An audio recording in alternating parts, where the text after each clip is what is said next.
Suruhanjaya Pencegah Rasuah Malaysia SPRM, saya cadangkan hendaklah diletak di bawah parlimen ini. SPRM tidak sepatutnya lagi berada di bawah kawalan seorang Perdana Menteri. Cadangan saya ini tentu perlu dibincang dan diperhalusi. Semua aspek perlu dikaji dari segi perundangan, dari segi perlembagaan persekutuan dan dari segi pentadbiran serta keuangan bagi melaksanakannya. Saya berharap Perdana Menteri yang amat berhormat dapat mengambil perhatian tentang cadangan ini. Serampang yang kedua ialah saya mencadangkan supaya SPRM lebih berkuku dan bertaring, maksudnya lebih efektif ialah dalam soal kuasa pendakwaan di mahkamah. Tuan Yang Dipertua, selama ini SPRM hanya berperanan sebagai badan penyiasat sahaja. Badan penyiasat sahaja, SPRM tidak ada kuasa mendakwa di mahkamah. Kuasa mendakwa terletak pada tangan pendakwa raya yang juga individu yang sama memegang jawatan peguam negara, yang antara tugas utamanya sebagai peguam negara menjadi penasihat pada kerajaan dan Perdana Menteri. Jadi dalam hal ini, jika SPRM berada di bawah bidang kuasa Perdana Menteri, maka berlakulah pertindihan kepentingan, percanggahan kepentingan atau conflict of interest. Tuan Yang Dipertua, terdapat dilema sekarang di hadapan kita.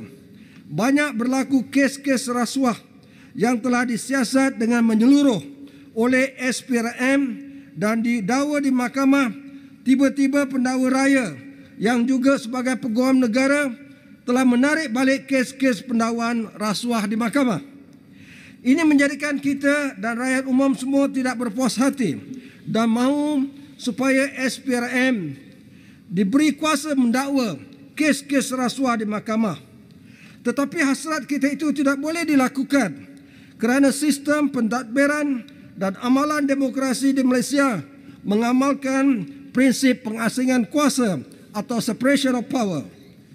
SPRM yang menjadi badan yang menyiasat kes-kes rasuah tidak boleh pula menjadi pendakwa raya bagi kes-kes rasuah di mahkamah.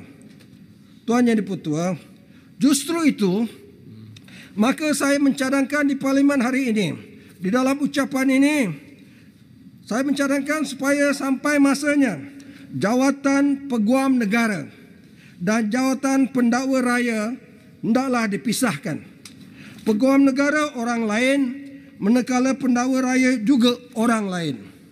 Jika ini dapat dilakukan dengan menjadikan jawatan pendakwa raya itu suatu jawatan yang bebas dan berwibawa, tidak lagi duduk di bawah bidang kuasa Perdana Menteri, saya percaya ini juga merupakan satu perubahan yang akan dapat membantu SPRM dalam memerangi kes rasuah di tanah air kita ini. Tuan Yang Dipertua, jika dua cadangan yang saya kemukakan ini, yang saya namakan serampang dua mata, saya percaya insya-Allah usaha kita memperkasa agensi SPRM untuk memerangi amalan rasuah akan dapat ditingkatkan. Dua cadangan ini saya anggap dan saya ulang sekali sebagai game changers dalam perang melawan pandemik rasuah, supaya virus rasuah yang bahaya ini tidak akan menjadi endemik di dalam masyarakat kita, di mana kita terpaksa hidup bersama virus rasuah seperti COVID-19.